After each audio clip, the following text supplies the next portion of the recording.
Okay, I just wanted to stop and show you this. This is quite interesting. I'm at Barrack Point again, and I'm just walking around the headland, and what we can see is we've got this red coloured sandstone, and through it what we can see is what's known as a volcanic dike, and this would have intruded through the sandstone, and it's an interesting clarification of where some of the basalts may have originated from, because there may be more dikes in the area. So these volcanic dikes would have been weathered away, and the basalt would have remained, and this could explain some of the basalt that can be seen on Windang Island, and it definitely explains the basalt that can be found at Barrack Point.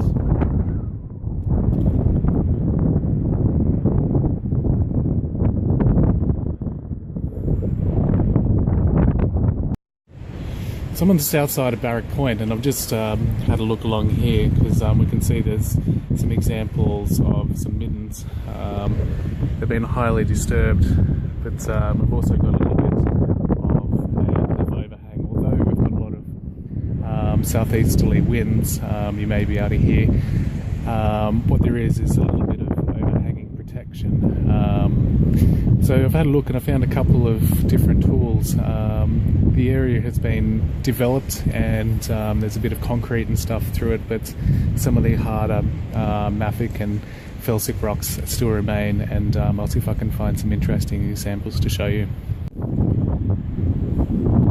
So what we've got just here is a small grinding stone, and we can see again it's had some use where on this face the rock appears to be quartzite.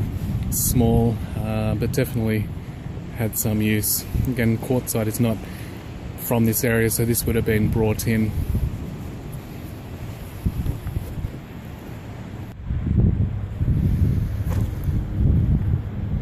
So what we've got here is something that could easily be overlooked, but if you have a close look you'll see that this face here has had some grinding action happen to it, and if I flip it over you can also see that this face here has also been ground down. There appears to be almost a bevel on this edge, so that's quite interesting. I'm not sure what the purpose of something like this would be. You can see that the edge isn't particularly sharp, but it's definitely had various grinding happen. Within the same spot there's this interesting form here which I've noticed in the various midden sites. This is made out of a fairly coarse or medium grain sandstone, and it's got an interesting form that I've noticed. This may not be the best example, but this may have been used for some kind of scoop. However, that's just a little bit of sort of a guess, but I have seen these interesting forms in other middens. In the same spot, looking at what we've got, is what appears to be a shirt nodule, and this one has been broken in half, and this kind of material makes good flakes, so this may have been brought to this location for the purpose of making flake stone tools. Again, as you expect to see, you've got these cobble choppers or pebble choppers, and this one looks like it's had a large flake removed, but it's also been ground down, and this would have been intentional. However, it does appear as though the fracture plane may have assisted with that process. So these were used for scraping or chopping. It doesn't look like it's had any retouching along this edge. So these are known as cobble choppers. This would be a uniface chopper. So this is quite interesting. What we've got here is what appears to be a river cobble, and it's been truncated or split in half at both ends. What's interesting is that we've got this slight boring in here, and this is an interesting form.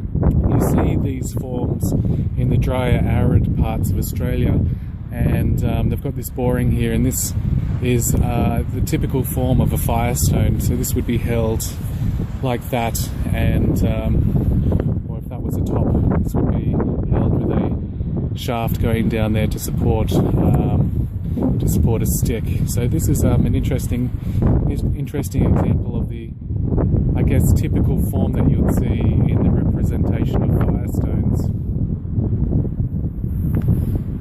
This is also quite interesting. When you pick it up, it doesn't look like anything. It's made from the same kind of sandstone that you can see in the area. We can almost see the bedding that has occurred to this particular sandstone. What is interesting that would often be overlooked is this beveled edge here, and we can see that it's been worn quite smooth, and I'd say that this wouldn't have occurred naturally, as it does appear to have been ground down. So again, this could have been some kind of muller, chopper. It appears as though we've got some intentional large flakes that have been removed from this side. So this could be some kind of chopper, but definitely this face here has been ground down, maybe to improve this edge here. However, it is made of a fairly brittle sandstone, so it wouldn't have been a very durable sort of stone of choice, but nevertheless it appears as though, being the kind of rock found at this location, it served its purpose. So this may be also known as a cobble chopper, being fairly round, sort of water cobbled. We've got it's a biface chopper, or a unifaced with some grinding on one side, so that's quite an interesting form. Here you can see we've got another piece of quartzite, and quartzite seemed to be the preferred stone for being used as a muller. It's strong, coarse, almost like sandstone, but due to the slight melting of the quartz crystals, it's quite tough. And we can see in this example that it's quite flat on this face here, which is would have been used as the grinding surface. It's a good size.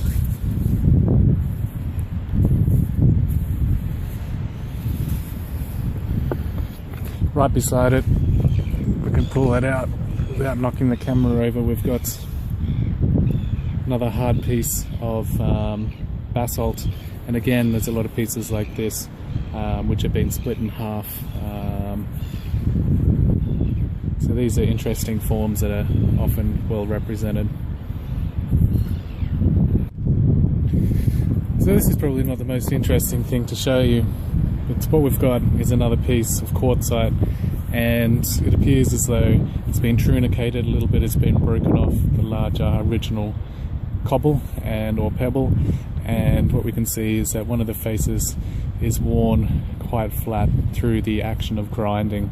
So this may possibly be a small muller, or originally was a larger formed muller. However, it does appear as though this trunicated edge here has been removed for quite some time. As we can see, a little bit of the grinding has smoothened over this edge here. So that's quite an interesting little muller. So again, what we've got is another quite large piece of quartzite, and again we can see that we've got a muller grinding stone. We can see the face that has been used for the grinding. Quite a large stone.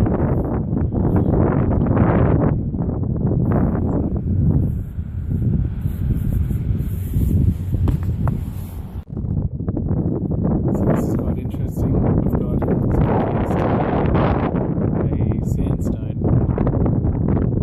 and if I just turn it over, we can see that it's quite an interesting form. It's quite a large form, and it could be dismissed as being a simple piece of sandstone. But what's interesting is if we have a look along this edge here, we can see that various flakes have been removed from both sides. So this edge here is bifaced, and this may have been used as a large chopping implement.